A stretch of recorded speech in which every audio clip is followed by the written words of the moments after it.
And we're live. Hey, I'm Tara. I'm Natalie. And guess what? We're making a movie.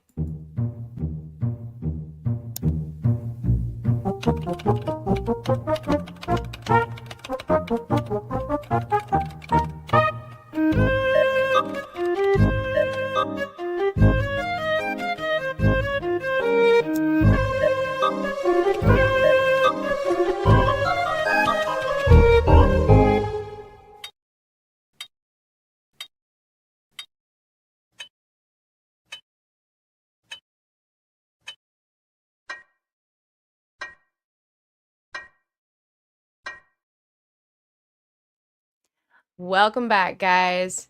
I think we need to record us in the corner dancing to this and do it as a little I bonus was feature thinking because about that. you Yeah. can't see it, guys. You can't see it, some but of if you you're because ever it's a podcast. Yeah. Yeah, if you're ever watching this live on YouTube and you watch our little intro video that happens in our StreamYard, there's a little window where we're waiting in the wings, the virtual wings, and both of us are dancing. I looked over and like, oh, we're both dancing. That's ridiculous. Ridiculous. Welcome back to the podcast that is chronicling the adventures of one Natalie Lynch and one Tara Jane as we endeavor to make our very first feature film. It's an indie feature film at this point. It's working titled at this point. I mean, hey, Warner Brothers could call. I don't know. And right now, also at this point, it's called Turns Out. Yeah, that's in flux. And since today we're talking about the script writing process, that is step 2. We're only on step 2. This We're on is step episode 2. 4. Step 2 of making a movie is writing a script, evidently. The script. Yeah, if you were picking up on this adventure at the script writing portion because you are a writer and are curious or are looking for more information, what's happening is this show is going to chronicle the adventure that we're going on step by step. And apparently, the most important thing that you need is a script for a movie. That's a rumor. Yeah, I mean, like, Is it you can important? write a script without an idea. But Apparently McG just like writes like, and then awesome action sequence happens here, and I believe there that. you go. There you Yeah. go. That is not how I think we have done that in our writing process where we've Oh gotten yeah, to a stage and we're like, there's going to be like a montage here or something, and we'll right. skip it. We'll come back. And we'll come back to the montage later, which was something that you and I in this writing process for this movie, we delved deep into like, how do we write a montage? Like we write them how we write them for us. Oh yeah. But remember that we had to go through and like we went through all these proper articles about formatting. it. Yeah, that was a whole entire thing. Anyways, okay, so Turns Out is a movie that we have written. So like we're just gonna start at the very beginning for us. We already have a script. So this part of the podcast isn't necessarily gonna cover like we're gonna write a script now. We already did it. It's already done. It was quite the undertaking because up until now, Natalie and I really hadn't ever written a feature film before. Not just really hadn't. We Really hadn't had it. I mean, like, go ahead. I say honestly, we really haven't yet either. This one we stumbled into a feature. So That's when we true. started this script, it was a web series. And it was Yes. 10-part web series. And I have a little timeline here of Did you write Turns the Out. timeline? A little Oh bit. my I forgot God, to go do back it. and research it. But so this To is- research our own lives. well, I need to go like search through old emails and find out when did Oh we my start this gosh. back up? So like corrections corner next week will be me correcting the timeline. So we started this in 2017. In 2017 was when we first started doing this script, and that's a long time ago. That was it, It was the summer of 2017. We had a lot of Okay. ideas bouncing around, and we decided to nail down on this one. So there we were. And then we worked on it solid for 1.5 years of making it into a web series. I know it's a long time. 1.5 years, right? 1.5. This was Not a this year and a was- half. 1.5. This was once a week, us getting together because we were still Yeah. making Try Stuff. So once a week we were doing an episode of Try Stuff, and once a week we were getting, and meanwhile living the rest of our lives. Because you got to Right. remember, 2017, our lives looked very different. Things were cooking. We were doing stuff. We were going to film festivals. We were busy. Well, we had lives. We were also like jobs. I had a job. I Like think I had a job, jobs. you Yeah. know? The drinking game was still going on. There was a lot happening there was then. a lot. So then the pandemic hit. we had this whole thing. It was a, web series about two women who Oh thought it yeah. was the apocalypse, locked themselves into a bunker, and then were stuck in the apocalypse together. And we went, Yeah. no one wants to watch a web Yeah. series about two women in the apocalypse because we're all living through the apocalypse. So what did we do? We shelved it. We immediately put it on the back burner. We're Yeah. not making this. Permission to look at it again, whatever. And we Yeah. moved on with our lives. Well, and what was kind of sad about it, like leading up to that, you and I had submitted it to like a small few film festivals for Yeah. scripts. Like we actually did table read. There's pictures. I will find them of us doing like table reads and stuff of it, and it was cooking. We were excited about this web Yeah, series we we were were. gonna make. It was We fun. were on a roll. I mean, we had gotten a couple little bits of feedback Yeah. of people who were like, you should make this into a Yeah. feature. But we were like, no, that's not what we're doing. So it got shelved. And it got shelved for about 3 years. And this is the part that I want to look up, is when we actually started talking about it again. I think it was 2023. So coming out of the pandemic, I mean, like really coming out of the Yeah. pandemic, like I moved back to LA. I was, and we had this idea of like, if we ever picked it back up, it needed to be a feature, we thought, but we couldn't figure out how to make it a feature. And one day, I don't remember, because when it's a web series, you use different devices. You use different, the pacing's different and stuff like that.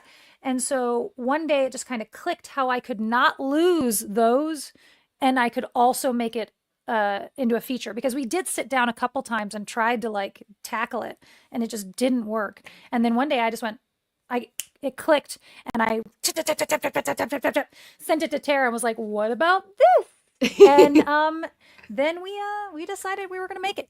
And we've in earnest since then have been like meeting and working and Yeah. getting that script to a place where we could send it to people for feedback, getting it back, working on it, blah, blah.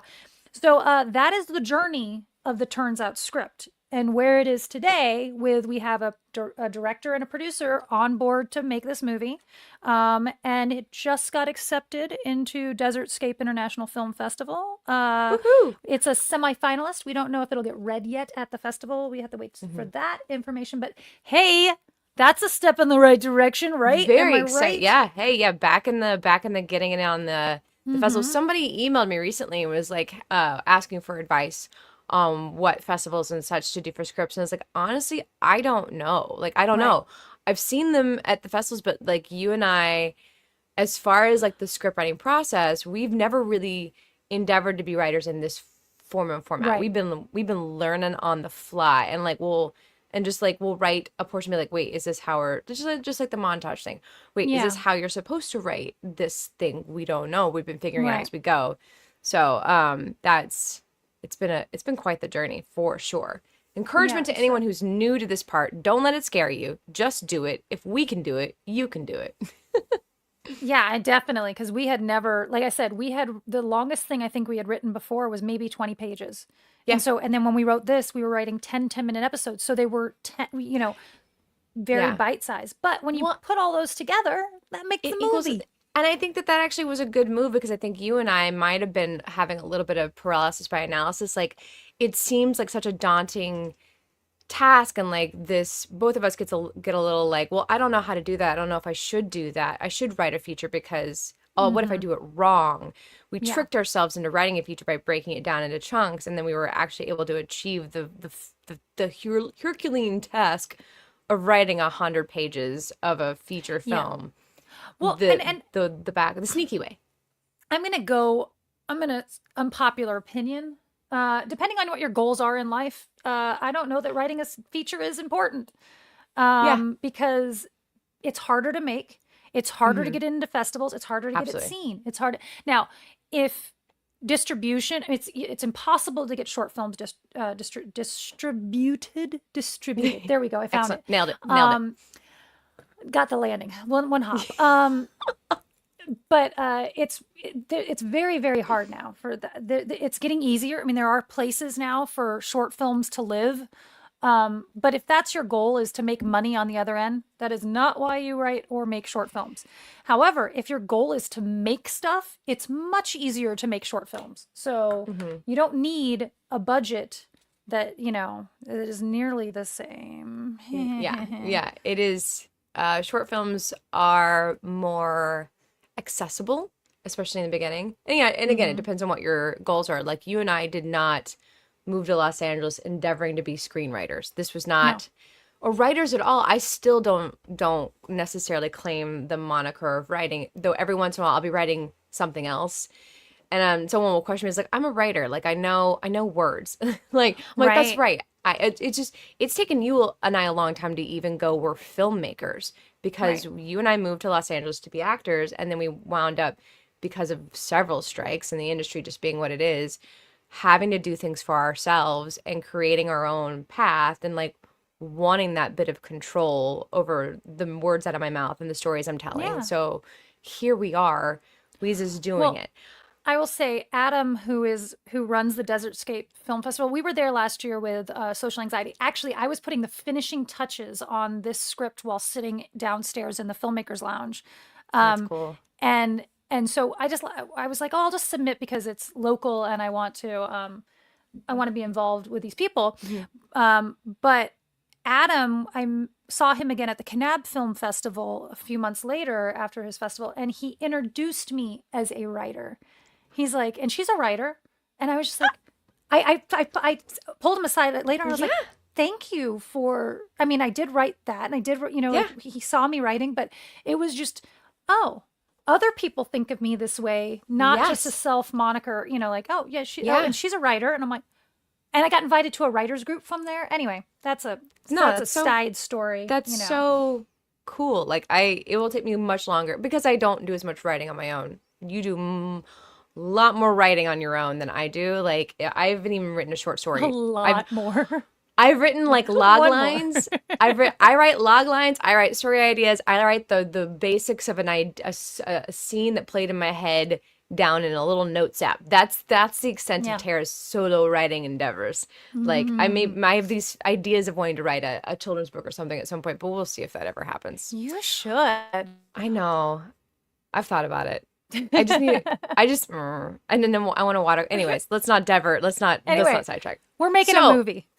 For all of you who are joining us who are film lovers, but maybe you aren't as mired in the film industry as some of our other viewers, you people who've been endeavoring in this film industry for years and years and years, just hang on for a sec while we do this part. Let's talk about real quick the writing process.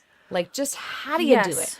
What like In what, general. that in general, if you want to General. write something, they say I've got two different cards here that I'm gonna kind of bounce back and forth from. One of them, you start with the idea, or a log line. It says you should start with a log line, which I Whoa, mean, sure, that's just a yeah. vague concept. I'm writing the log line way later and struggling over it, but sure.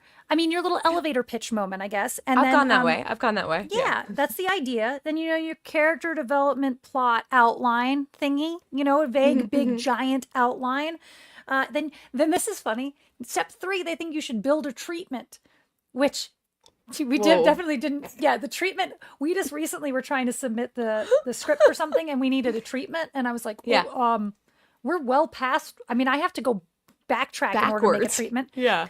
Then you write the screenplay, and that's supposed to be kind of just like write it. Don't like worry about technicals. Just write it. You're writing Okay. a novel, whatever form that happens to be, and then you worry about format. So we did that. I think our process was similar. We went back and we dealt with format, and Okay. then you edit it. Up until then, just like get it on pages, I think is what they're trying to tell you. At least that's what the internet told me was how you write a script. Check. Didn't Check. do it that way. Didn't do it in that order, but we did eventually get all the steps done. All of those steps happened just in a very different order for us. Yeah. Yeah. So that's the vague outline. Yeah. When I was doing a little bit of research too, and this we'll talk about later, but like the putting it up on the board is something I kept coming across, and that's the thing where they take all the note cards and put it up on the wall. And like I was watching people have this conversation about like, oh, when you walk into someone's office and you see the board, you know that person's mired in the awful pursuit of the structure of the film and like, how do I get from this scene to whatever? Like, I was like, oh, Yeah. that's right. The board. Only like 3 times in my life have I done the board. And the one was We did doing it the for web this? series. Yeah, we wound up doing it for this one. So for us, When it was a have web you- series. yeah, when it was a web series. So for us, our writing process, because we come from sketch and we come from a different world, is a little bit wackier and different for this one especially. But in generalities, Nellie and I think we have a very fun writing collaboration process. We start, and usually this is, now it's online. We have to do this virtually because we live in separate states. But usually we get together and we have the spitball session where it's usually Natalie pacing, which she doesn't get to do as much anymore. But Natalie paces my house or wherever we are, and I am furiously tapping, tap, tap, tap, tap, tap, writing. For turns out we did do the cards thing, and we kind of did a really weird meshy version of this where like we would do a scene, then we would do cards, and then we would like, we had some structure. I still have a picture of the cards somewhere. I saw it recently roll past because I took photos of it because we were afraid of losing it. Mm-hmm. Yeah. What were you going to say? Yeah, we had this weird board and they were like taped up there and you would be able to move them around. And this was all episode 1 and this was all episode 2. And, you know, like, can we move the rabbit conversation here? Can we move the Right. whatever over here? Yeah. Yeah. Whether we were doing the mechanics of the board the way the big boys tell you to do it, I don't really know, but it worked for Yeah. you and I. We did it the way that worked for us because No. we knew we wanted this conversation to happen. We just didn't know where this conversation went because it's a conversation that you and I literally had at some point in life. We're like, we have to write this conversation down. Anyways, so Natalie yells dialogue. Normally we start with the dialogue because we do come from the acting place. We started as actors. So we start with like what the good dialogue is. So Natalie will yell lines and I'm grabbing whichever ones stick, or those are the good ones. And whatever ones I can manage to write down fast enough are usually the best lines out of like the 20 ideas she's thrown out. We really should like use a tape recorder or just video because so often Tara goes, wait, what did you say? And I'm like, I don't And you're like, know. I don't know. I have no idea what I just said. I said something very funny though. Did you catch it? Like, It was hilarious. Why didn't you catch that? I'm like, yeah, we probably should use modern technology at any point. Yeah, us but who we're have not gonna- note cards and we're notebooks. also not going to want to watch it. You know, No. like it's not going to be, it would work if we were just recording and we went, what did you just say? And you go, oh, I don't know. Rewind. Yeah. And then we have another recorder that's recording that conversation that says, what did you just say? Like we have to have two running at all times. Ridiculous Russian doll situation right there. Oh, no. Terrible, terrible. Well, so So it was I'll- funny. go ahead. I was going to say, a friend of ours who is, I'm just going to call him out, Way, DP, but also writes, and you know, we love Way.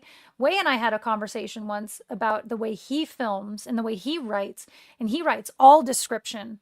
All the dialogue is the last thing to happen. And as he was saying this to me, I was like, "Are you out of your mind?" He says, "Well, the dialogue's always going to change," and I'm like, no, I mean, yeah, no. Like, I'm like, so it's just the motivations behind I mean, he's a visual storyteller Yes, too. that makes But sense. like Tara and I'm yelling the dialogue and then she goes through before she sends it back to me and puts in some action.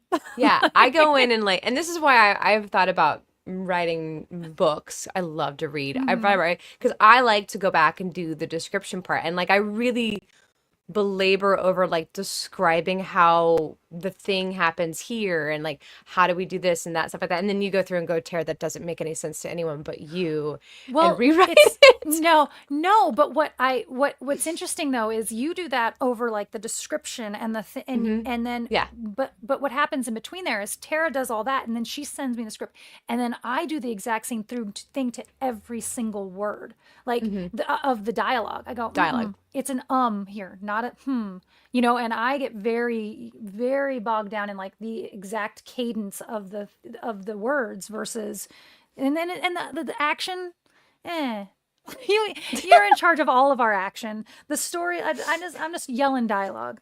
Yeah.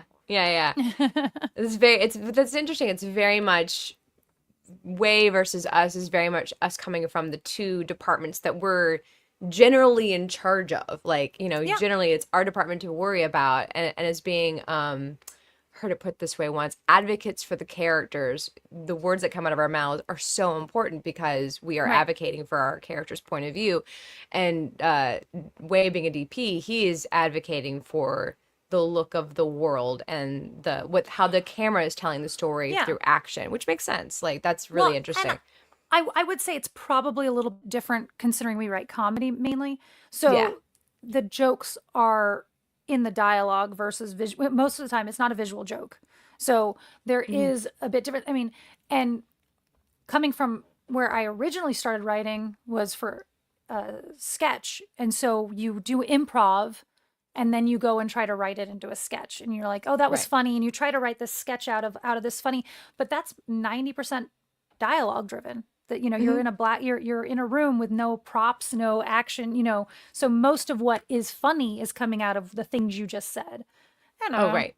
Yeah. No, that makes sense. Allegedly. That's Well, and that's you and I, when we first did our first short film and took it to festival, and like we're trying to get into comedy film festivals, we realized that our kind of comedy isn't quite the coastal punchy comedy. And I Mm-mm. think that's also the difference, is like Yeah. our kind of comedy isn't necessarily the slapstick visual. It's coming out of the conversation we're having about the situation that we're in. It's the relationship between us told through words.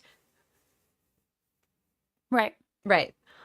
So Yeah. you and I, I think it's a little bit more cerebral. yeah, yeah. You and I, no, I was thinking, like, we were talking about the refrigerator scene, which is a scene we recently added into our script where our two main characters deal with the refrigerator. If the grid goes down and you abandon your house, what do you think happens to your fridge? And so we were like, oh, we need to address that in the script because we hadn't before. And so we have this Mm-hmm. great scene we recently wrote that was the refrigerator scene that you and I did just like this. You were yelling dialogue at me via Zoom and trying your best to sit still in a chair while I was tap tap tap tap tapping.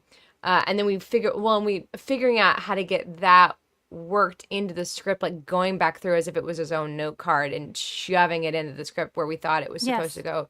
But Mm-hmm. also, you and I recently wrote the short film that we are currently editing right now, which is a very different style, very, very, very dialogue driven Yeah. at this Absurd point. sketch. Yeah. Yeah, which I'm very excited about. But that was like our recent writing experiences have been, again, back to the sketchy stuff, our sketchy roots.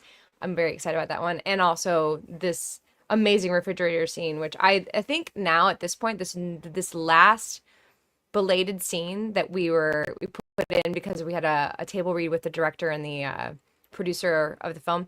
Uh, I think it's my favorite scene now, where we're having a conversation while Really. you're wearing a gas mask. Yeah, you're wearing a gas mask into the fridge and having a conversation about like trying to address some deeper information about the my character Amanda and her life, but slipping it into this conversation about what is this smell in the fridge? What is this Yeah. So cheese? yeah, there's two conversations that are I happening at love the it. same time. And yeah, I know it's definitely not my favorite because forever I think the what is it conversation is going to always be my favorite. Yeah. Um I will fight to the death for this what is it conversation to happen. But it's pretty solid. And so in our writing process, we did send it I'm very hesitant to send things for feedback because I will fight to the death for scenes. So why instigate a death match? But Why no, instigate a so conversation know, about this? right? No, I already know I'm right.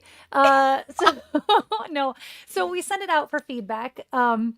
And from there, the scenes that we ended up working in and rewriting things, I do think we added so much heart to the script. Mm-hmm. And not that's not it necessarily. The note was not it needs heart. The note was, this character needs a little bit more development here. This needs a little bit more of this. But the scenes we ended up writing in were so ended up. I mean, when we did the table read, I cried when we got to one of the scenes we had added in. I was like, oh, we added good stuff in as far Yeah. as I'm concerned. I mean, I'll fight to the death for these things we wrote in. Fighting to the death it. Yeah. Yeah. So yeah, that's been our writing process together at this point. Natalie is much more of a writer than I am, and I don't even know what your writing process is, because you will write something, and then you're like tentatively like, I wrote this sketch for us to do together, and I'm like, oh, excellent, Right. great, you did all the hard work. So I have no idea what you do. I don't know. Like, if I have an idea, it'll just go. And I am doing dialogue mostly. And sometimes it's funny, and Tara and I have done this in the past because we always just write for each other. It's 1 and 2. You don't even write N and T. It's this is person 1, this is person 2. And then by the end of it, we kind of know who's who. Like, different parts have felt more this person or whatever. Right. And I do that often when I'm writing something that's just for us. Like, all of the Dinner Date, which was a sketch we had done a long time ago, which I would love to film, except it has to be on stage. That was 1 and 2. Panic Button was 1 and 2. Like, it's just, these are the 2 people. They're back and forth. And, but I've started really embracing the vomit draft, where it's just put it on the page. Like, you've got this idea, just type away, put it on the page. I think I did that with, when we did the If Alexa Were a Man. When we did that one, that was me just like, put an idea down, put an idea down, put an idea down, put an idea down, and then later on go in and start fleshing it out, and then flesh it out a little bit more. It's like I'm doing pass after pass after pass after pass, start to finish, as opposed to then doing structure is the very last thing I'm worried about. If it's just Tara and I, there's no structure whatsoever. Like, I send it to her and there's no scenes. You have no idea what's going on. It's like, it could be an email. Like, there's no, and I do not use Final Draft. I mean, nothing against Final Draft. Final Draft intimidates me. So I will rather write it in Word first and then transfer it in there and I definitely think you need it for filming purposes. Right. I think trying to film something that's not written in the right format is really hard. Yeah. But for me, it actually interferes with the creative process. I get very bogged down in like, oh, I need a scene heading here. No, just write. And the most recent thing that I was writing was The Purging. And oh my gosh, I love this concept. Yeah, that one I ended up just, it was like, I had this idea in my head. I wanted to do it. I need to stop hitting my mic. I'm sorry. I wanted to do it. And I was like, if you don't just do the vomit draft, it's not going to happen. So it's just like, get it out of you. This happens.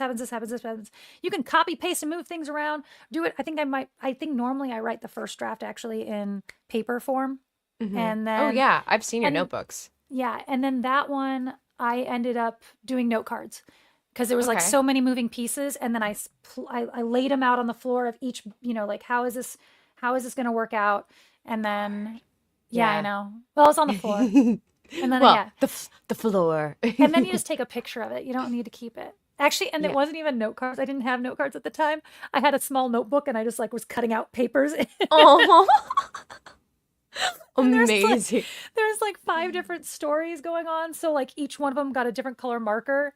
It was silly. Yeah. That's some of the board stuff right there. Like, that's you putting it on the board. I love it. The only time I've ever dealt with the board was doing a web series called Social Medium, and I wasn't a writer. I was just a producer on it. And I had a giant board, and I had all the writers together, and we're like, okay, guys, episode ideas, go. And it was sticky notes. It's like, okay, this is this idea, this is this idea, because we were like taking horror movie tropes or monster tropes and then pairing them with a modern technology. So it was like, okay, sticky note, these go together. It was a whole entire, but I didn't do the writing on that. I just, again, it was like, you go do the hard work of the writing part, and I'll just come in and go, oh, you know what doesn't work about this is, no, just kidding. I know. Gosh. No, I know. I do. I will say, being a spreadsheet and format gal, I love Final Draft. Like that, I don't know everything about it, and something I do want to learn more is like how to actually properly use Final Draft because there's so many cool bells and whistles in it. There's Yeah. like the board can exist in the Final Draft. They have a spot for that. They have a spot for like all this stuff. And then I love, this is where I get really nerdy. I love that then you can feed that into another program to create your strip boards for filming. And I love strip boards because I'm Right. this is where I'm the producer. I love the structure and the putting all that information together. Final Draft is pretty Well, darn cool, but it is and very intimidating to start with well, it. and it was for me, when you're writing, it slows me down because I have to stop to write out these descriptions, or I have to stop to write out this interior day. No, Totally. that part's not as important because I'm doing dialogue first. Yeah. So, but it is a very, very necessary tool when handing it to someone else. So as a writer, you have to have done this right, or if you're going to hand it to someone else, it's just not going to make sense the way that it needs to be universal formatting. Right. No, absolutely. Was it you that told me someone does their first draft of something as an email? I saw this. I didn't love find out who that. it was. But yeah, like there's you someone that know. recently that I saw was in their first draft is in an email, which, is that any different than writing it in a Word document? I mean, No. probably, but yeah, they just do it in an email. Probably a good idea because then you've got proof that you wrote it a little bit more, It's like the new version of mailing it to yourself. I emailed it to myself. I emailed it to myself. Yeah. I don't Yeah. remember who it was Yeah. though. It was some interview that I saw recently. I love that because it just takes, I think it takes the emotional pressure off.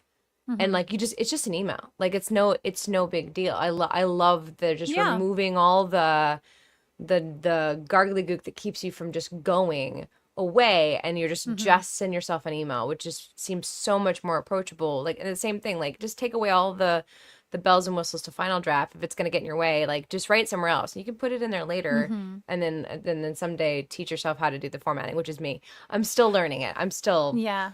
Well, bumbling my way through it. that was the thing, is since we don't know formatting, we had to go and do research on like what's Yeah. the right way to write a montage, what's the right way to do Yeah. title cards, what's the right way, and Yeah. because there's no consensus on, I mean, there's very little consensus on anything. There's no right way. Justin wrote a short. My boyfriend, for anyone who's listening to this podcast who doesn't know who Justin is, also the major catalyst in the fact that we wrote an apocalypse film, because he is a prepperish person. Justin is a writer, and he wrote a short film recently, and there's no descriptions. Like everything is just very it's very minimalist. There's a dialogue, and I was like, you can't. And we were submitting it to a festival. I went through and I was like, you gotta zhuzh this up a little bit. Like you want something. And we have way too much in ours, I believe. Oh, But yeah. we were trying to lead the witness and get them to understand what emotions we wanted, because we knew we were Yes. going to be passing this off to someone else, and we needed them to understand what we thought. And so you Yeah. have to write. It's a tense moment.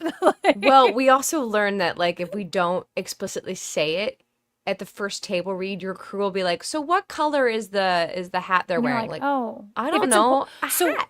yeah, and so then you have to walk the line of what is important and what is not. Like what do I need you to know about? Do I care about the color of their shirt? If I care about the color of their shirt, then I need to put it in there. If not, then just leave it alone. Yeah. I think Justin wrote in the Steinbeck style. The fewest words a sentence necessarily needs is what it is, which is, Well, he I just said mean, it was mammoth. yeah, I mammoth, followed the very mammoth mammoth. style. Mammoth with maybe a few less F words, probably. No, I just had to edit them out. Was it? So, and then back to this is both of our writing styles, but then my writing style and our writing style together.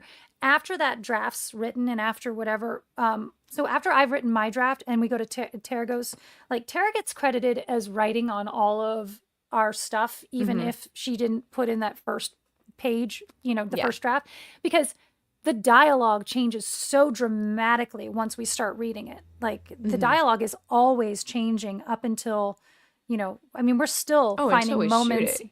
in the script is always getting a little bit longer because we're adding in lines. Make your script 101 pages. Great. We're going to add 3 more before we go. We don't improvise while we're on set. It doesn't really happen that much.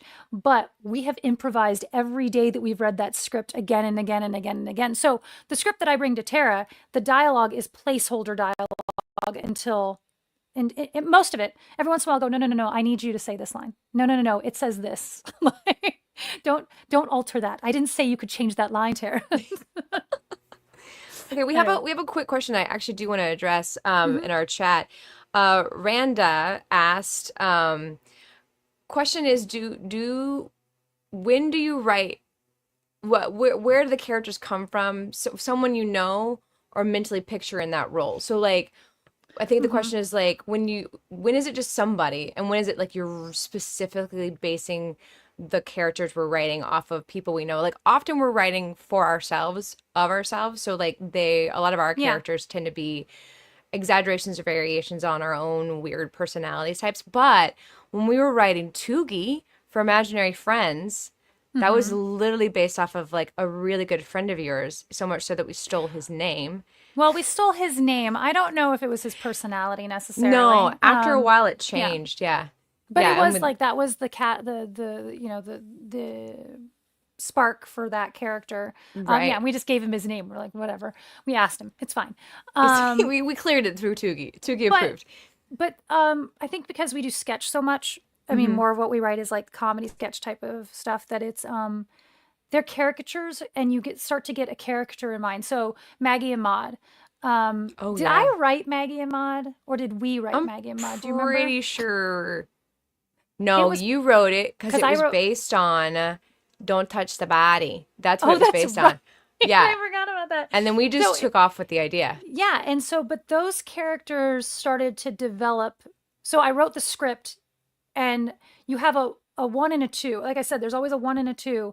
And the one has to, someone has to be very Python-esque. There's got to be the straight man. There's got to be the guy who's, Mel Brooks, Python. And so you have these A-B personalities. And then from there, they start to develop they start to get fleshed out once we've got that baseline. And then it's like, no, this person wouldn't say that. She would say that, and then over time, these characters get bigger and bigger and bigger. But that first draft, they're for me, A-B. It's just 2 types of people, Yeah. Yeah. I would say like sometimes in the log lines and the outlines I've done in the past, like especially the rom-coms, for me as an independent creator, not a writer, still not I don't feel comfortable claiming it. I am taking people in real life, their real stories, their real love stories, a lot of times my own, where I've taken my own like mental experience of love and like made a character out of that person. Like that will come from an inspiration in the real world of like a lot of times my own sad love life winds up in the rom-com storylines. And then for turns out for this movie, the third character you never really see is Jared, which is very inspired by Justin, but I wouldn't say is Justin, Well, yeah, this one's kind of interesting because the characters are. We when we started writing this, we had done quite a few where Tara played the doe-eyed idiot, and I played the angry one. And I mean, yeah, you were always an idiot. No, we had just done Panic Button, and like you were an idiot. I would say I just say I believe in like the beauty in the word. No, you were an idiot. But so we came out of that wanting to swap roles. Yeah. But it's still kind of interesting because my character is still more loosely based around me with this wide-eyed personality. And then Tara's character, it's like we were talking about the other day, and our characters are both of us. Like each one of them has like elements of the other person, and we just kind of weaved those together. They're much more fleshed out than any characters we've ever written. For sure. Because everything else we've done has been sketch or whatever. Yeah. Short films. Yeah, for sure. Yeah, I have no idea what either of our characters in Panic Button or Social Anxiety did for a job. No idea. What is their Panic job? Button, you had a filing cabinet, at least we know that. We know she had a job that had a filing cabinet. You did that some job? Filing. Yeah. I'm gonna go with office manager. She was an office manager. That sounds like a very perfect job for her. But I will tie this into my acting style. I don't do that kind of homework. Like Mm-hmm. I had got into a real argument with someone one time about a character, and they're like, well, where did your character go to school or something like that? And I was like, oh, she went, and I just rattled off some answer. And he's like, well, how do you know that? And I said, because I just told you that. And he's like, Because but now it no, is. he's like, you don't do character study? And I'm like, no, I am that character. I am now telling you what the right answer is. Now, like, it's like, I acted as myself. And what, if I were that person, what's the answer then? So there's much more Mm-hmm. improv for me, not saying either way is right or No. wrong, but it's also the way I write a character. Like, until that question comes up, it's ambiguous what their job Mm-hmm. is. Unless it matters, it doesn't matter.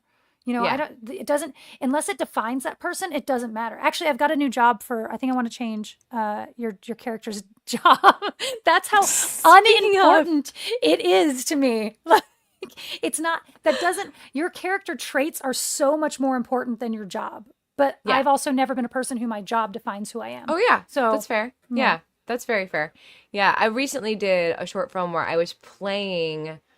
It was written written by the woman. No, it wasn't written by her. It was written by somebody else, but based on someone's actual life Mm, experience, and she was heavily involved in the production of it. And so I was playing her, and so in discussions about like my wardrobe, my makeup. I was like, guys, it's okay if you want to make me look ugly for this part. She's like, oh, no, no, no. I don't want you to be ugly. I was like, oh, okay. I just want you to know, like, I'm not precious about my appearance. Feel yeah. free. But she's like, no, no, I want you to look beautiful. I'm like, okay, I'm totally in because I was playing her memory of this experience that she was going through and Uh-huh. went through in the past, and like a little bit of fantasy writing for herself, like, so it was like, oh, I'm literally playing a person who's in the room with me right now. So I would talk to her a lot, like, and not to mimic her because I am playing not her exactly, but it's not like we were doing a documentary or a documentary. Right. We were doing a biopic about her, but because it was from her life experience, like I did talk to her a lot and was like trying to pull from like what do you think about this experience that we're going through? Mm-hmm. And also, funny enough, we were at her home and she collects sea glass, which I love sea glass, which I thought was really fun. There was like little funny things. It was like, we're Yeah. very similar actually in real life, which was, I just thought hilarious. But like as an actor, like Mm-hmm. pulling from real life, there's been characters that I've played in life where like I'm pulling from real life and I'm making fun of somebody I hate. Like I'll make a choice like, oh, I'm gonna do this with my character because this Mm-hmm. person I'm currently emotionally trying to process dealing with you in my life. I'm going to use this character in that way to help me get through my life situation. And maybe that's why I'm not a working actor because I'm using it as therapy instead of instead of doing a job. It's very, very possible. Oh, I goodness. But think yeah. ultimately it just comes down to what feels honest, and that is the Hmm. only way I can honestly write is from my own emotional, Yeah. like pulling. I just did a rehearsal for a short film that I'm going to be working on, and we were sitting there, and there's just the two of us. I'm playing someone's mother, and I'm very not nice. I'm getting cast in a lot of not nice roles recently, which is fine. Everyone's got issues with their moms, I think. It's because you got But high, sharp cheekbones, it man. They could must be cut it. glass. It must be it. But so as I was doing it, I'm like, obviously you can't ever realize you're the bad guy, but this was written one Hmm. of those where like the first read of it, you're like, but why is she so angry? But why is she so angry? Or you're, why is she making this an issue? Yeah. But as you go through it and you're like, well, and it's so funny because this girl that I was acting against, she's young and she's trying out all these things, and she's like, and I think da da da. I go, and I think you're an ungrateful little brat. And she was like, oh, you do, don't you? And I'm like, yeah. And it's just like, it was like, I didn't, it wasn't insulting like I was saying it from me. She knew I was saying it from the character, but she was like, oh, like she didn't read it from in the script necessarily that it was that. It's like your interpretation of it and getting to a point where it's, Hmm. no, the only way to realistically find my motivation here is if I think you're ungrateful. I've been doing everything for you. And Yeah. as I said it that way, she's like, oh, that changes my motivation. And I'm like, but we shouldn't actually know each other's motivation. You don't know why you're not old enough to know why your mom is doing the things she's doing. Yeah. You need Oh, another couple years before that hits you of why your yeah. mom was doing that. It's gonna be a minute, and then you're gonna realize, and you're gonna go, "Oh, mom, remember that time? I'm I'm sorry." sorry. You were Oh, just I'm trying your sorry. best. Yeah. In the process of doing all of this work on this, the very beginning of writing, and because you and I don't come from writing backgrounds, you and I have been debating about the acts structure, like first act, second act, and we're like, where we because we didn't go to film school, we didn't go to script writing school, I didn't go to writing school. no, but like in my research, what's really interesting is that you and I instinctively do these things so much more than we even realize. And I think a lot of people instinctively can feel, like just the casual viewer probably knows when the first act is ended and we've headed in the second act without knowing why you feel that. And when it's not right or when it's off, you're like, that movie sucked. I wonder why. Well, it's probably because a couple of things are like out of place or whatever. So I did some research. I looked into it. Here's what I figured out, Natalie. Are you ready for this? I figured I'm not saying I got this down. And if you want to sound off in the comments or send us an email because you're listening to the podcast with your information, I would love to hear it because we're here to learn. Justin is huge into this. Like he's constantly going, well, that was a long first act. And I'm like, what are you talking about? Yeah. My only frame of reference is The Wizard of Oz. That's the only one where I can tell where the acts are. Okay, go ahead. Sorry. Continue. Okay, so, all right. So Act 1. Act 1, and this is generalities. We're setting up the world. We're setting up their characters, their goals, their conflicts, the obstacles to those goals, and then there's an inciting incident. Right. That usually this Act 1 takes about 20 to 30 minutes. Yeah, 20 to 30 minutes to get through the first act of setting up the world as it is. And then there'll be a climax of Act 1. And this is like the point of no return. Like we've crossed the threshold and we cannot go back to the world as it is. So yeah, Tornado and you landed on example. A witch. And you landed on a witch, and here we are. You're no longer in Kansas. Great. So, Act 2 is when the stakes to achieving your goal get raised. So, like, you know, now we've landed on the witch, and now we got to go down. So the witch's sister shows up and wants to kill you. Yeah, basically. Now you got to go on this quest, this hero's quest that you didn't want to go on, but now you got to go do it because the stakes got raised, and we're at that point. In Act 2, two things happen. There's a midpoint and there's a climax to Act 2. I'm not going to get too mired into this because this episode, us talking is long enough as it is. So, but there's a midpoint, and I thought it was really interesting that like a famous midpoint, because midpoint's been something I'm still trying to like wrap my head around. A famous midpoint is in Jurassic Park, the first one, when the T-Rex shows up. This big moment. And someone wrote that this is the moment in the movie where you go from awe and wonder into horror. And like that's the midpoint of the movie because now everything is changing again. When the T-Rex is outside of his cage, though, right? Not when the T-Rex just comes and eats the goat? No. Not the one that happens to the goat. The part where it comes in the rain and like now and we're all that in first danger. Guy. Yes, that's a famous midpoint is that point, which I thought I was like, ooh, that makes so much sense to me. And then Act 3 is resolving the story with either an achievement or a failure. And that's the whole Act 3 is that. And the Act 3, I think, is like the shortest part because you're resolving all that, everything you set up in the first two parts of the movie. In this process, I have loosely read Save the Cat. And by that, I mean, I got to a certain point and then stopped reading because I got distracted and that happens easily. And the cat died. The cat died. It was very sad. So in Save the Cat, famously, this is a book that a lot of screenwriters point toward, and there's a lot of like very hard and fast rules, which I don't like hard and fast rules. But anyways, I got really into the 15 beats that he lays out in a movie. And you and I, when I was going through learning about the acts, I was like, I wonder where we fall on these beats that he set up, as you and I instinctively are really freaking close on all of these points. Yeah.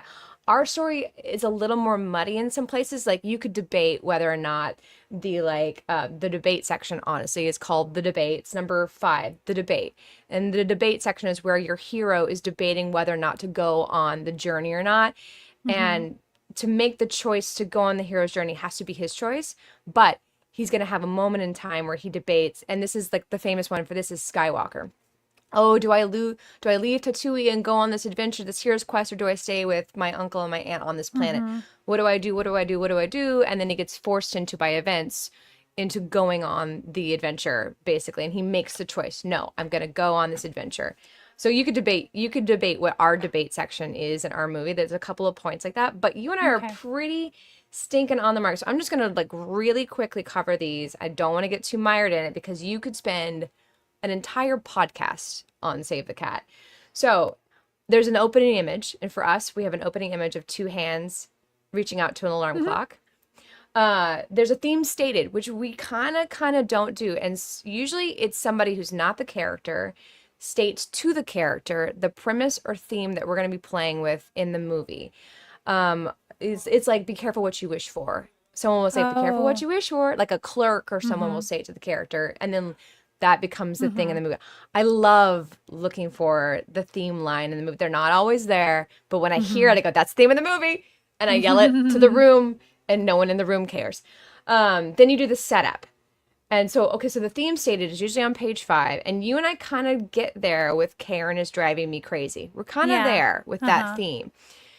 The setup is usually the first to 10 pages. And this is like where you're setting up the world as it is. So this is you and I in the bunker, or Amanda and Karen in the bunker. And you and I are ours is like roughly 1 to 14. Then there's a catalyst.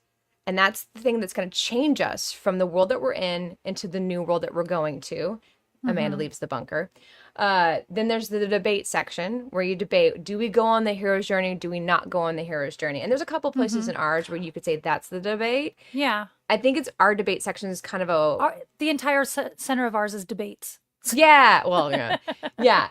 And it kind of ends when we decide to go into the new world, the upside down version of the world that we set up. So this is you and I going into the house.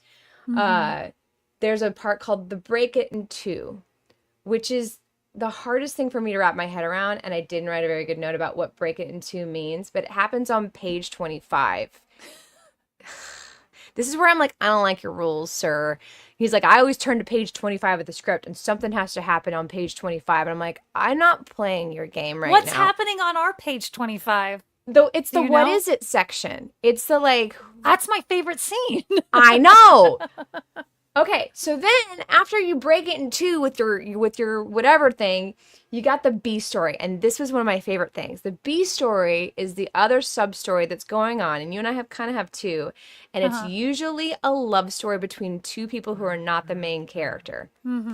I think our B story is Amanda and her love of creature comforts. Like, I love that. Yeah.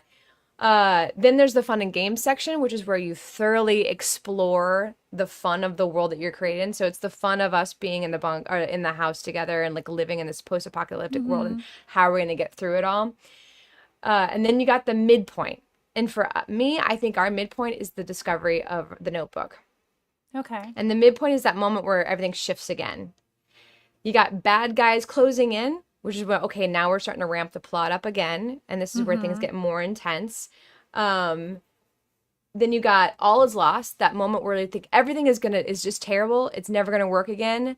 This is for Elf. This is where Buddy is like thinking about throwing himself off a bridge.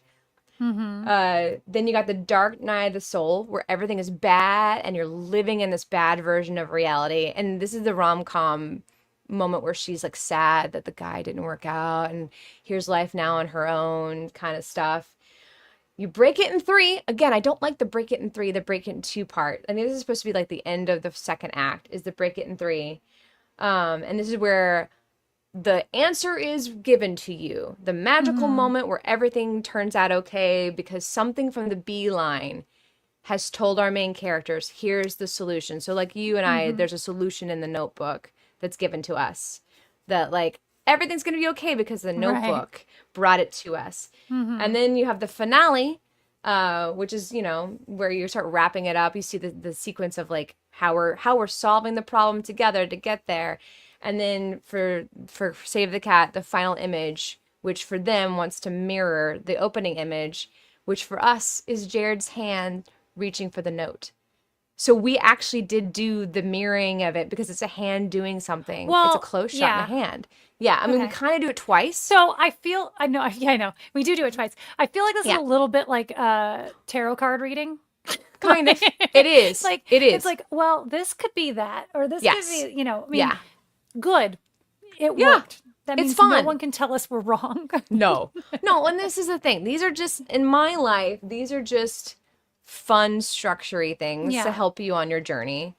Use them or don't. And like, No, I yeah. just love that you and I have instinctually done act one, act two, act three. Instinctively, we've done a little bit of the save the cat stuff without even really realizing we were doing it. It just made me feel really good. Like you and I have done enough watching and paying attention to Right. these things that we're writing a script instinctually and I want to say nailing it, nailing Well, I these just think- ideas. Yeah, I mean, I just think those are the good, that's part of a good storytelling, just in Yeah. general. Like, Yeah. if you can tell a joke, if you can tell a story, then those all are part of your structure Yeah. anyway, you know, to a degree. So, Yeah. I mean, Aristotle was one of the first people to lay out like good structured storytelling with beginning, middle, and end. Essentially, it's all beginning, middle, and end. And you can debate the details on it. But at the end of the day, anyways, I thought it was I really think fun as to long dive as you into have that. a beginning, middle, and end, everything's fine. Everything else Everything's is fine. okay. You do what you want. You want to break some rules, go break some rules and do it your own way. Anyways, I thought it was just really interesting to put it in that framework. Again, Save the Cat's a really interesting read. If you're new to screenwriting, check it out. And if A you lot of don't like people it, do whatever I you say a want. lot of people swear by it. Yeah. Yeah. I think it does help when you're trying to figure out you want to write, but you don't know you're struggling to put some structure in there or whatever, or give yourself some parameters to work in to start with. I think it's a great way to like put something on the board. Like just put it up on the board. And then, you know, don't feel too mired and I have to have this thing on page 20. I have to break it in two on page 25. Like I think we can all calm down just a tiny tick. Just a tiny tick. I mean, just a little bit. Anyways, I thought that was really, really fun. All right. I think that brings us to my personal favorite section of the show. Section. It certainly doesn't. It brings us to No, what do we next got? week on. Oh, for some reason I thought that was after. I thought, okay, next week. I should have finished my note cards. All right, next week we're going to continue on our screenwriting adventure, but we're going to start doing some interviews. We got Tom Vaughn, dear friend of mine, coming on the podcast to do an interview with us about screenwriting. Tom Vaughn has been a screenwriter for 20 years. He has written, sold many scripts. He wrote a horror movie called The Winchester House. Winchester House. Yes, Yeah, horror I saw movie. that. I didn't know that was his. Wow. Yeah, that was him. He's done a number of things. He lived out here in the 90s. He's now back in Texas. He even teaches screenwriting. He's got a site called Story and Plot.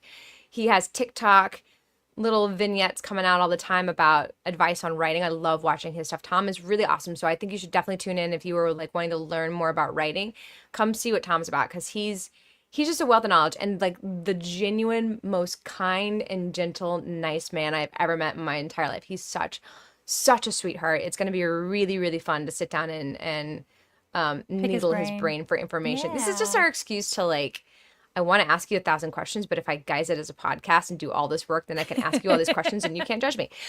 Anyway, so that's going to be next week. So join us for that. Again, we do the live version of the show on Wednesdays at 10 a.m. Pacific time. If you want to join us live, we do kind of look at the chat for questions and stuff. And then we push it out to the podcast world. It's always there for you in podcast form if you miss us live. Okay, that's it for that section, right? Because I forgot the note cards for this. Okay. Yeah, that was Excellent. great. That was great. Nailed it. I'll Wonderful. take the helm now. Okay. Thank you. Thank you. You did combine section 7 and 9, so things were a little I bit realized that as I messy. went, but Yeah. I'll do it again. I'll do it again. We'll do section 9 again. We're gonna go to section 8, which is our Abby Singer shot, which we're gonna once a week do a little vocab of the week word, and I found one that is in theme this week. Even though I'm just going down and doing ABCD. You know, I'm getting these from Studio Binder. Just went in there. I said, "What are film terms?" If you want to skip ahead, you can know everything before I say it. We're going with denouement. What? It's a French word. Do you know denouement? No. It's a French word that literally means the action of untying. And when it comes to script writing, it is the point in the film that immediately follows the climax when everything in the plot is resolved. Typically, the Oh, final scene in a movie, also known as the resolution. And as we were talking about this, Justin and I were bouncing it back and forth. I had the moment. I was like, oh, so you mean in Ghostbusters, when they're peeling the things off of everybody and they're like, somebody help the little guy. That is the scene, the final scene in the movie where everything is resolved and it's just a little button. It's just a little, I think it's like, let's get back to normal. You have to show the whole thing's resolved. oh. Let's show normal again. It's going to be the walking off into the sunset, I'm sure, in most things, but this is that somebody help the little guy who turned out the lights moment in Ghostbusters. Gotcha. Date 'em all. That's That's your- fun. Mhm. I love it. I love it. That's what fun. I like that you figure you're like, I don't know if I'm able to tie it to the episode every week, No. and you did it. Well, Stuck I that also landing. I found like 3 in the D section that I want to hit, so we're gonna stick in D's for a little while, guys. Oh, I love it. There are no rules for the Abby Singer, there's no rule. the Abby Singer shot. You do whatever you want. Fantastic. All right.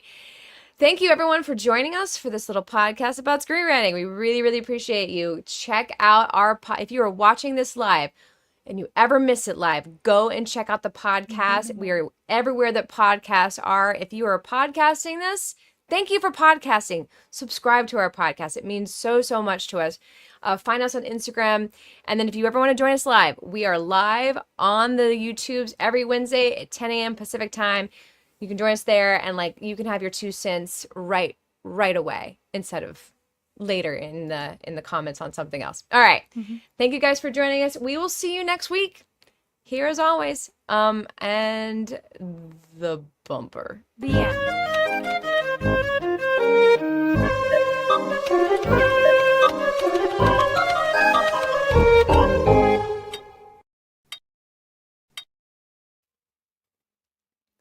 Ta-da!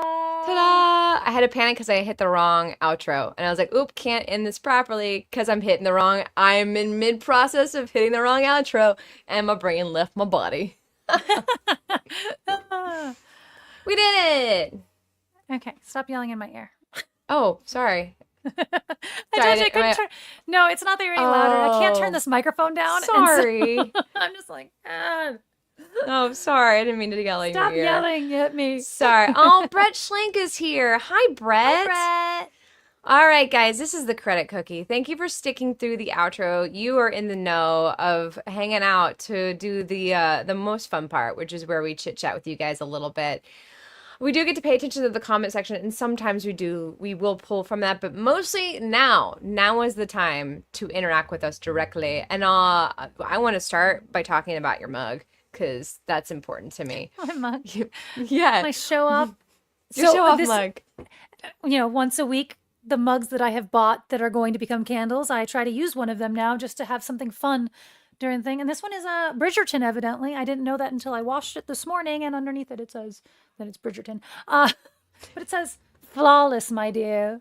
And it holds 10 ounces. I thought it was going to be 8. It is 10. Which is very important when you're Very filling it with important. wax. It is. Well, yeah. Actually, I have Yeah. a method for that is cheating. I don't do my candle making by science, guys. Like, I scoop. I use it as the scoop, and then that's how I measure instead of doing it by weight. It's like basically it's two of these makes enough wax. So Okay, wait, no, I need more words. I'm sorry. Maybe my brain left my when body, I'm which scooping happens. the wax, Okay. I just use this as the scoop for the wax instead of doing measurements or anything like that. I scoop 2 flakes of wax because they're in Oh, flake form. flakes. Yeah, they come in Not flake like form. not like hot wax.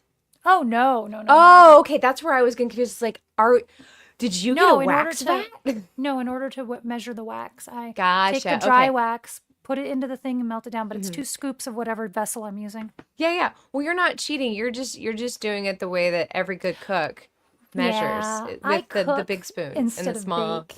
Yeah, And- with the old school. I love watching people make bread like the old school way because they have their coffee cup that is the coffee cup that they measure the flour with and the Yeah. water with because if they do this and this, 2 of these of flour, 1 of these of water is the right for the I keep hitting this today is the right one for the bread. I love that. You're not You're just going old school. You're not cheating. Yeah. Well, the candle world would argue with you that it is Well, the not the candle proper world, way to do it. the Everything candle is by world, weight. and all the Save the Cat devotees can all calm down. I'm talking to Shush Shush right now. Or you forget that this part happens? Why do you have a... He's got a baton. Oh no. He's got a billy club. Oh God. That's got worse. It started out we're leading a parade and now we're leading a mob. I don't know what's happening. Jack Boots says theaters used to show short films, animated shorts, and newsreels before the feature. I'm old enough to remember the cartoons, but not the others. Now they only have commercials. Yeah, it's like the same thing. The other day, I went and saw, not the other day, this is back at Christmas time. I went and saw Nosferatu, which is a long movie in its own right. It was 25 minutes. Not the pre-trivia show, not the, from the start of Nicole Kidman coming on and telling me how amazing AMC theaters are, all the way through all the trailers, which I love trailers, do not get me wrong, was 25 minutes, which normally doesn't matter. But then I had to sit through Nosferatu, which was 3 hours of, I don't know, I fell asleep because I was bored. Oh, wow. Yeah, I was bored. And also, let me tell you what makes a vampire not scary. A mustache. Willem Dafoe. Mustache. William Dafoe. A mustache dripping with blood makes it not terrifying whatsoever. Like the newer Nosferatu where he's I haven't like, seen it. oh my God. It's so, there, couple of things. He has a mustache and I just doesn't, like, he's like eating a person and then like his mustache is dripping with blood and I'm like, huh. I like literally kind of laughed about it. And then the way they suck blood from the chest, which makes no actual sense to me because there's a bone right here and like you're not getting good eating right here as opposed to like the neck where the artery is. I don't understand. And then like the way the physical movements they use as the vampires to suck the blood is so off-putting that like I was like, I'm uncomfortable. I feel like I'm watching a dog hump. Like it's so uncomfortable for me right now. It was not. You can say whatever you want about that being a metaphor for whatever. Like the only thing good about it was the wardrobe was fantastic and so well done. It actually made that time period look attractive. And most of the time clothing in that time period is so not attractive to my modern sensibilities about clothing. So anyways. I like Jack Boots says, but how does a vampire shave? They don't have a reflection. Jack Boots, I need to take your logic and get away from me. Yeah. You're like maybe he died with the mustache and he stuck with it. I don't know what the vampire rules. Yeah, I just didn't. It did not work for me. I would have went to see Captain America, David Faith, Captain America. You and your Captain. I have a giant. Is it Captain America shield, David, that I have now sitting in my storage unit for you? I have a giant box with a giant shield in it that is very heavy, David. I just put it in storage, and that thing weighs a ton. Shannon West, they shave in pairs and do one another. What? For vampires. Yeah, I don't get it. Oh, Like, someone else has to shave someone else. You have to shave someone else. Yeah. Got it. Yeah. That's vampire logic you. That's why they have to like make other vampires. Otherwise, I'm just like, I'd be by myself, but how am I going to shave? How am I going to shave? Who's going to dye my roots? Right. Do vampires' hair grow? I guess it depends on the world that you create. I've been watching What We Do in the Shadows, and I keep wondering what the rules of their vampire rules are. Like, what's the rules of your world? Now that you and I are obsessed with the rules of the world. It's a piece of sheet metal. Got it. Roger that. Anyways, have you been watching anything fun lately? We watched that. Well, I half watched. I want to watch it again, actually. I think it's called Adolescence. I don't know. Yeah. No, I've heard. I mean, I was working on something at the same time. So it was playing, and I really wish I had to keep working on what I was working on. Otherwise, I would have stopped. And because a lot of it seems like it's just one shot. Like an entire episode is one shot. Yeah. Okay, yeah. But amazingly, one shot with really good acting, which never happens. Normally, now, difference in you are casting a show that you know you're going to do the entire thing in one shot. You cast differently, probably. I would cast theater actors over casting, someone who is used to a camera up in their face. I want someone who's going to give me a solid all the way through delivery. Yeah. Um, but a lot of the times, what happens when I realize something's a long shot is because, or a oneer, is that the acting's bad. And I'm watching it and Mm, I'm going, why did they choose this take? Like, why did they, who in the editing room decided that was the best take they got out of this really good actor? But then mhm. it's normally that's how I first notice it. And then I go, oh, we haven't cut in 5 minutes. Oh, of course you're going to get bad takes out of someone because there's so many other moving parts that you have to go with Right. whichever one you got all the things with, not whichever one you got that one exact moment. Right. Um, so, but this one, it was just gloriously done, but I wasn't able to watch that. It was great moments. But we binged it in one night. I was like, oh, it's over? Oh, That's what I've yeah, heard. I've heard yeah. I haven't sat down and watched it yet cuz I need things that I don't have to pay attention to right now cuz I'm editing so much. Hmm. But like yeah, I watched a couple of TikToks about it and every episode is one shot. There's Hmm. one where they like figure out how to do the one shot and get it onto a drone and do a drone shot all Yeah, in I one saw that. go. And then Yeah. I was watching they said that the process was that they like rehearse it for 3 weeks, they film it for 1 week and they spend the entire week filming it. And in the rehearsal process, they start with the first 5 minutes and they'll just add 5 more minutes, 5 more minutes, 5 more for three So it's like a weeks dance. until, yeah, until they've rehearsed it, rehearsed it, rehearsed it, rehearsed. I'm like, that is so cool. Like Yeah, I it can't was, wait to watch it. and it's very twisted, and you've got Mm, young actors doing this, like yeah. the kid playing the lead.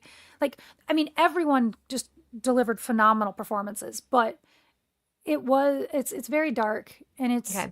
it kind of, because I wasn't really paying attention, I can't tell you storyline wise if there were holes, Mm, because hmm. there's a couple things like towards the end I was like, wait, but it might have been a cliff. I mean, it might have been that they chose to leave it ambiguous, but it might have Right. also been that I wasn't looking up at the right moment. So, Also, yeah, yeah. that's fair. Yeah. Yeah, I can't wait to do that. I've heard really good things about it. I mean, Hmm. from TikTok. What does that mean? No, But it was really yeah. good though. Oh, I'm excited. Oh, I'm so glad. That's exciting. Yeah, it sounded like it was gonna be dark too. So I don't know. There's a couple of things that I really want to watch, but I want to like sit and watch it, and that's just not our life Yeah. right now. Because We you and watched. I, go ahead. What'd Yeah. you No, watch? I would say, yeah, I've been half watching. I mean, everything's been half watching because Yeah, there's just so many things that have to get done, there's and it's so all much computer going on. stuff. Yeah. Yeah. Baseball's starting now, so Oh, I'll that's have that. right. I have no time to watch anything anymore. That Um, changes your entire landscape. Oh yeah. But we also watched and I did sit down and basically watch this whole thing was the and I don't know what it's called, the new Chris Pratt movie, the Oh yeah, the post-apocalyptic one. something state, the electric state, Yeah, something like it's that. better than I That was the other one expected I it want to to see. be. Yeah. Yeah. It Okay. I started I just like the previews for it. I was like, this is gonna be trash. I'm not a big Millie Yeah. Bobby Brown fan. I don't think Mm-hmm. she's great. I don't think she's bad. I just don't, her Yeah. carrying an entire movie. I was just like, eh. Um, but it it's clever, and it was fun, a really fun concept, and they played with it really well throughout. Cool. Like Justin at one point in time was like, this would make a really fun video game because it's got a lot of BioShock feels to it, which is a game that Mm-hmm. Justin played a lot. Mm-hmm. Um, but I enjoyed it. It did all the things. It checked all the boxes, Yeah. Yeah. It looks fun to me, and I like Chris Pratt, and like Yeah. I like the vibe. I like the design work they're doing on it. So I'm like, okay, you've got me. That's another one I would like. But I want to sit and like actually watch this. So in Yeah. 12 days, we'll see if I. This is what happens. Like we'll be working on something, and like I don't get to look at things anymore. Like Hmm. if something is gonna play, it's gonna have to play in the It's noise in background the because background. any screen time is dedicated to edit. Like last night was a full night of editing and me being Hmm. fussy about the the editing, getting up and sitting back down and getting up and sitting back. Like there's no. I put Gossip Girl Yeah. on because that's Yeah. all I could do was frivolous teen angst was all that Yeah. could work through. We've been doing game shows. Yeah, nice. Just game Yeah, shows playing in the background, yeah, you yeah. look up and you know an answer in between, because most of what I've been doing is Canva work and Yeah, that kind yeah, of stuff. Yeah. yeah, yeah. Yeah. You are heavy in the workload right now. We got 12 days to finish our short film. I think it's 12 at this point. In the event of it's going well. Like I got it done last night. I was like, Last night, oh, this last edit was fun. yeah. Oh, We we're talked doing about okay. Yeah, we talked about it last week in our interview with Mitch and Alan that Mm-hmm. it's, there's that first edit where you're like, oh, is this going to be funny? How do I make this Yeah. funny? What did I like?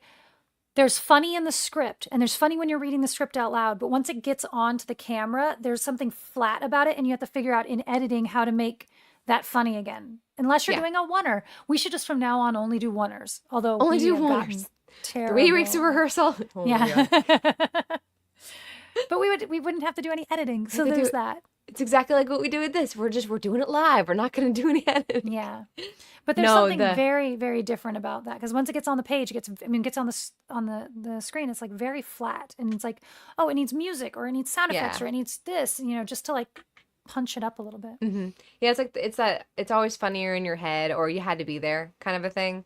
And then when you put it on page, like Yeah. you try to retell someone the joke of the thing that happened when they weren't there, you're like, oh, you had to be there. It's kind of like that. Like that's what making a comedy short sketch is like, at least this kind of thing. So that's what like But- the last, yeah, go I ahead. said, but this version is finally back to like, oh, Yeah, okay. we're there. Now let's add this funny thing in there. Let's add this funny thing in there. So now you're just Yeah. like juging it versus like putting it on life support and Yeah. hitting it with the Yeah, this was the paddles. first time I didn't feel like I needed to write the caveat of, well, it's rough still, but Yeah. like I got done with the editing last night and I was like, okay.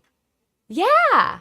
Yeah. Okay, and I started like messing with color in some places too. I was like, because that's where we're at now. Like I can start looking like, oh yeah, your face is a little orange here. I want to make it blah, blah, blah, whatever. Like, yeah, like okay, we're there. All right, I feel Yeah. good. So we're gonna make our deadline. Then I need For to start. sure. I need to start drawing like tonight. And we're working Oh, on well, our that poster. stuff doesn't need to happen for the deadline. Not as though. important, but it's No. not as important. But I want my mind. I want the poster done and the edit Yeah. done because I just think that having the poster It's a better sell.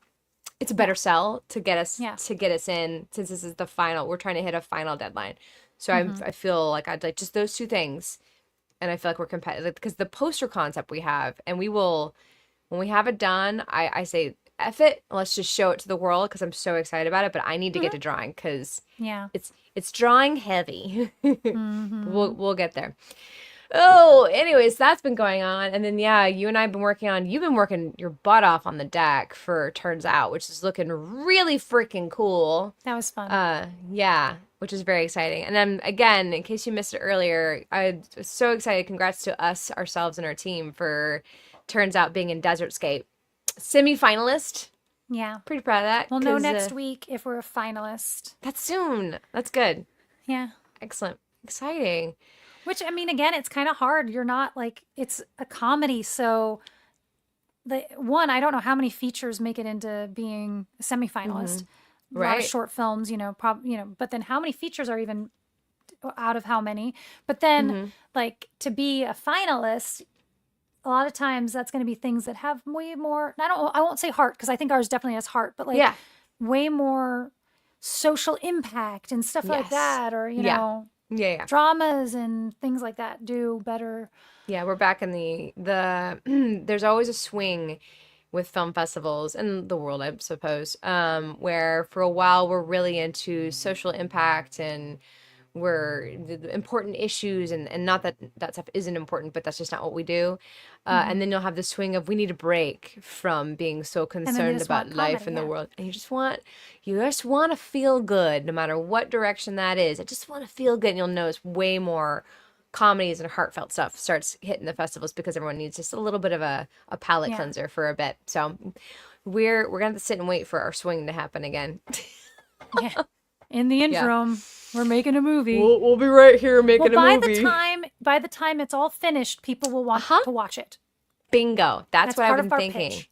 Yeah, by the time we get it done, I think we're gonna hit the swing again, which is I think we're finally maybe locking step with something. Anything. Yeah. This thing. Yeah. Anyways, all right. You and I have a lot of work to do, so we're gonna log out today. Wrap it up. Thank you guys. We'll see you guys next week. And reminder: always hang out for the credit cookie because this is all gonna go away. It's gonna be gone. Goodbye, It's all credit for cookie. you. It's all for you. All right, bye guys. Bye. Cha cha cha.